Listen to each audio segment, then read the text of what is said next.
Prezidentė, malonu Jūs matyti, pasitinkate 90 metų sukaktį, gimėte 1926 metais. Ir jeigu aš klausčiau, kokie per tuos 90 mečius įvykiai Jums buvo patys įsimintiniausi, ką Jūs išvardytumėte? Žinot, tų įvykių mano gyvenime, reiškia, tame ilgame kelyje, už kurį aš dėkingas turbūt likimui, kad mane išlaikė, buvo tiek daug, kad aš pats galvojau, reiškia, kas man iš viso buvo įspūdingiausia ir reikšmingiausia. Ir aš turbūt bijočiau pasakyti, kad štai šitas vienintelis įvykis man pats paliko įspūdingiausias. Kadangi kągi, aš turėjau, sakyčiau, laimingą jaunystę Kaune, kaip žinot, reiškia, draugai, gimnazija, visa aplinka, sportas. Aišku, tas paliko labai daug įspūdžių. Buvo sunkių laikų, pasitraukimas, tas galbūt irškai nėra jau taip malonu prisiminti. Amerikoje pradžia įsikūrimo buvo gan sunki, tačiau tokį, sakyčiau, džiaugsmą, galiu pasakyti, pajutau, kada baigiau universitetą gan sunkiomis sąlygomis. Ir pajutau kažkokį tai, reiškia, tikrai dvasinį pasitenkinimą. Štai padariau, atlikau, pasiekiau savo. Dabar viskas priklauso nuo manęs. Žinoma, ir po to, reiškia, galbūt ir netikėtos tokios sąlygos, kur man pakėlė mane iki vyriausybinio lygio. Ir kada turi, kaip sakant, administracinės galios ir įgaliojimų virš 45 milijonų gyventojų savo administracijoje, kaip sakant, ir 25 procentus, reiškia, visos Amerikos pramonės, kuri, kaip sakant, tuo metu buvo savotiškas atmosferos teršėjas ir gamtos aplinkos, tas palieka vis tiek atmintyje. Negaliu išskirti, reiškia, to laimingo momento, kada po 27 metų, kaip sakant, sapnų ir rūpesčių, ir keliantis, ir gulant su mintimi apie Lietuvą ir tikėjimą tvirtą, kad vis tiek mes ištrūksim iš tos Sovietų Sąjungos okupacijos, kuri mus ištrynė iš Europos žemėlapių. Reiškia, tai buvo, žinoma, aš nebuvau Lietuvoje tuo metu, kada tas buvo paskelbta nepriklausomybė, bet kontaktai buvo su Lietuva ir beveik 5 minučių skirtumų po Seime priimto nutarimo mes jau Čikagoje žinojom, kad tas yra įvyko. Tai aš atvirai pasakysiu čia nesigėdinamas, kad ašaros bėgo iš akių, reiškia, ir buvo, kaip sakant, toks didelis gan susirinkimas, netikėtas sutapimas, ir kada man teko proga iš Stasio Lozoraičio, savo gero draugo, irgi sužinoti, kadangi aš su juo ryšį buvau tarp Čikagos ir Vašingtono, kad taip faktas įvykęs, tai aš maniau, kad ta salė sprogs nuo ovacijų ir apsikabinimo, džiaugsmo ir ašarų ir viskas, ir spontaniškai Lietuvos himnas buvo giedamas. Tai turbūt šitas momentas užsiregistravo daugiau negu bet kas kitas. Prezidentė, pradžioje aš Jūsų klausiau, kas Jums labiausiai įsiminė per tuos 90 mečius. Taip, Jūs minite jaunystę Kaune, prisiminėte savo klasiukus, vėliau dėja traukimasi iš Lietuvos, natūralu tokios istorinės aplinkybės, vėliau minite įsikūrimą Čikagoje, savo studijas, bet neminite 98-ųjų, 2004-ųjų Lietuvos ir Jūsų tapimo mūsų šalies prezidentu. Vis vien tai turėjo būti didžiulis įvykis Jums pačiam. Teisingai, reiškia, tai yra ir mano gyvenime, ir aš manau, kad visos Lietuvos gyventojų, reiškia, pažiūroj, reiškia, į tą, sakyčiau, radikalų lūžį galima, reiškia, mūsų valstybės tvarkyme. Aišku, paliko didelį įspūdį.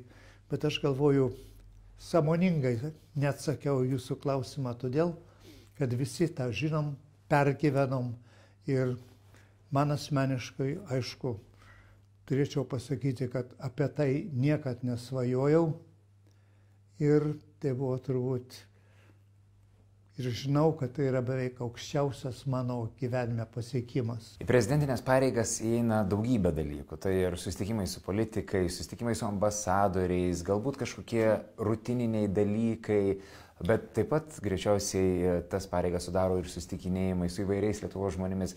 Kas jums iš tų prezidentinių pareigų galbūt labiausiai patikdavo ir galbūt yra tokių dalykų, kurie šiek tiek nepatikdavo? Pradėsiu nuo maloniausio. Aš manau, kad tai buvo susitikimai su žmonėmis. Ir aš, kaip sakant, esu apvažiavęs nemažai, kalbėjęsis su žmonėmis. Ir ypatingai galbūt, turiu pasakyti, kad toks jautriausias, šilčiausias elementas buvo jaunimas. Jaunimas jau, kaip sakai, jau aš čia kalbu apie gimnazijos lygio. Ten tikrai, ir šiandieną, tą patį jaučiu, tokį, kaip sakant, malonus susitikimas. O jeigu paimti bendrai prezidento darbą ir, žinoma, buvo sunkumų. Ir šiandieną aš galvoju, kad turbūt visiems ir dabartiniam prezidentum, ir būsimiesiams, sprendžiant tas sunkias sociologinės problemas, kurios slegia Lietuvą. Tai ir man, lygiai tas pats. Galbūt mano prezidentavimo pirmosios kadencijos metu, tai buvo, kaip sakant, kaip nors sutramdyti tą kriminalinį elementą. Tuo metu, kada prasidėjo mano darbas, mane tiesiog siaubas apimdavo, visokie nusikaltimai, vagystės, įsilaužimai. Atrodo, kiekviena diena turėjo atnešti, kaip sakant, ką nors tokio panašiai. Pagerėjo, žinau, padėtis, bet buvo vis tiek nepatenkinama. Taip, kad aš išskirčiau, tokį Lietuvos žmonių saugumo, teisės klausimus, kurie pamažu tvarkėsi, bet gan sunkiai.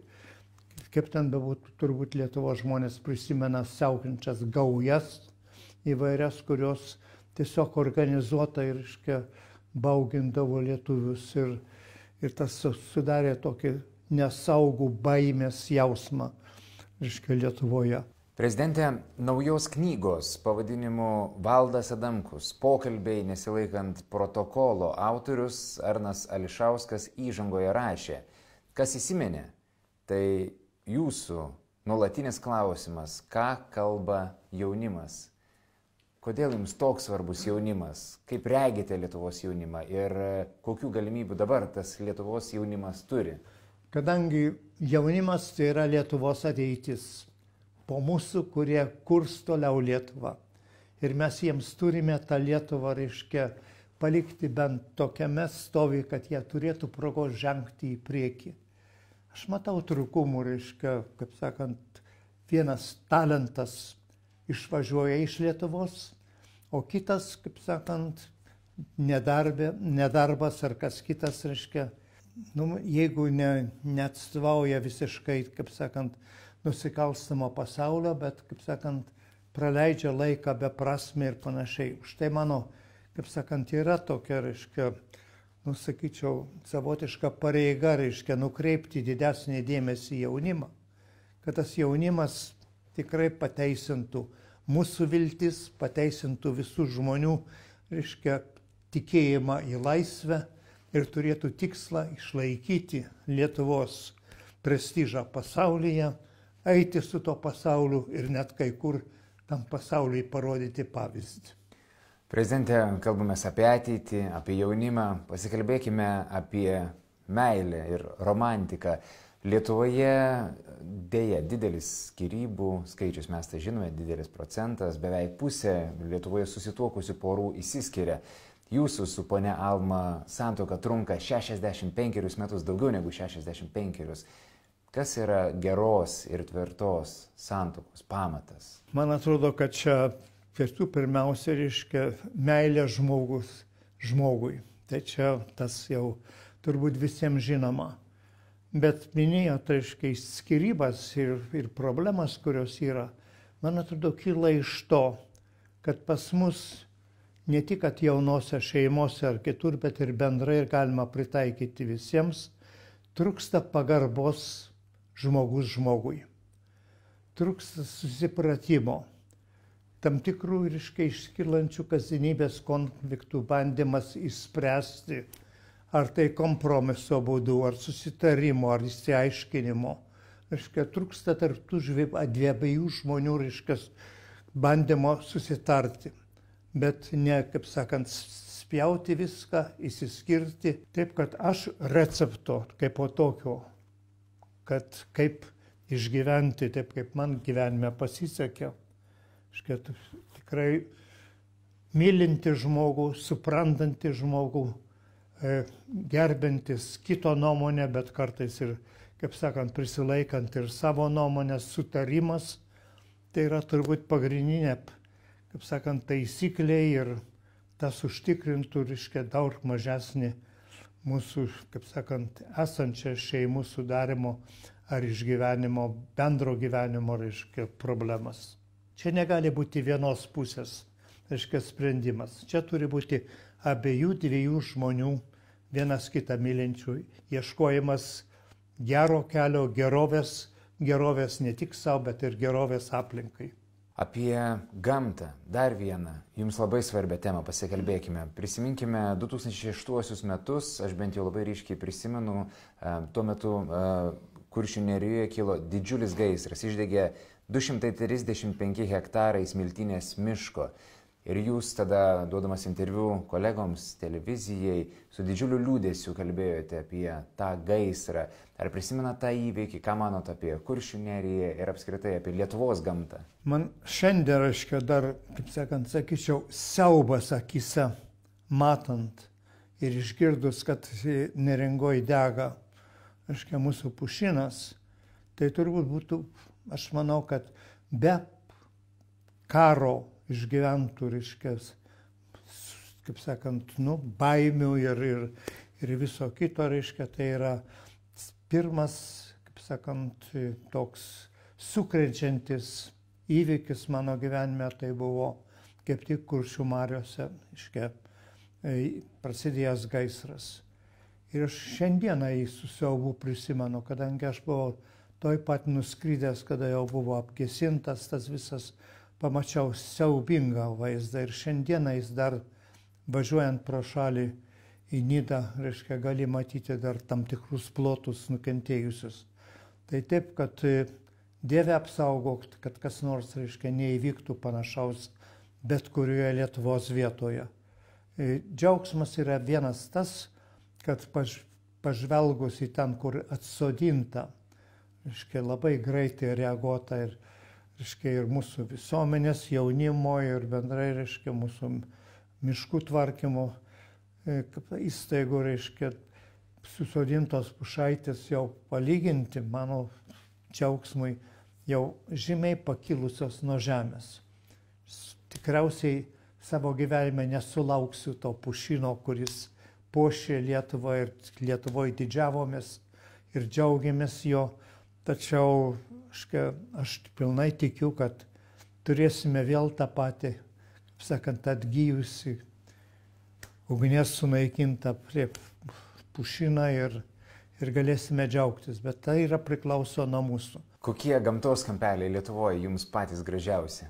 Turbūt išskirti turėčiau vis tiek Neringą. Neringa ne tik mums, bet ir pasaulį, kurie pamato ją pirmą kartą, sako, turite tokį gamtos grožį ir kodėl jūs jo nereklamuojat, neparodot visam pasauliui, o laikotės vien tik tai savo. Tai taip, kad tokiu, kaip sakant, Nida, Neringa, man daro ypatingą įspūdį. Zarasų kraštas visai skirtingas, vėl turi savotišką grožį. Taip, kad, sakau, negalėčiau paeiliui išvardinti visų. Bet bendrai paėmus, nuoširdžiai sakau, Lietuva išskirtinis kraštas savo grožiu, savo ypatingumu, visai skirtingų negu visai kitos, kitos, aišku, vietos Europoje turi savo irgi išskirtinį grožį, savo gamtą, skirtingą nuo Lietuvos, bet jaučiuosi, kad mes nei kiek nenuskriausti. Ir Lietuva yra graži. Ir mūsų pareiga ją tokią išlaikyti. Jeigu pabandytumėm įsivaizduoti, kokia būtų jūsų prognozė, kaip atrodys Lietuva po 10 metų, o mes po 10 metų tą įrašą pasižiūrėsim. Mano vizija yra Lietuvos, kad Lietuva klestėtų, eitų į priekį. Mūsų jaunimas niekad nepamestų iš savo akiračio. Irgi tos vizijos tolumoje ir tą pasiektume, tikrai nuoširdžių darbų, nuoširdžių bendravimų ir nuoširdžių, kaip kiekvienas žmogus, kiekvienas lietuvis, nuoširdžią meilę savo kraštui. Kitaip nieko nebus. Jeigu tas nebus kiekvieno žmogaus širdyje tos gero noro, to gero, tikslo, tai, egzistuosime, bet turbūt, labai to pasidžiaugti negalėsime. Taip kad mano linkėjimas, tikrai ateinančiom kartom tvirtai mylėti Lietuvą savo gyvenimu, savo darbais, savo įsitikinimais ir kaip tik, atsižvelgti į artimą reikalui esant jam, padėti.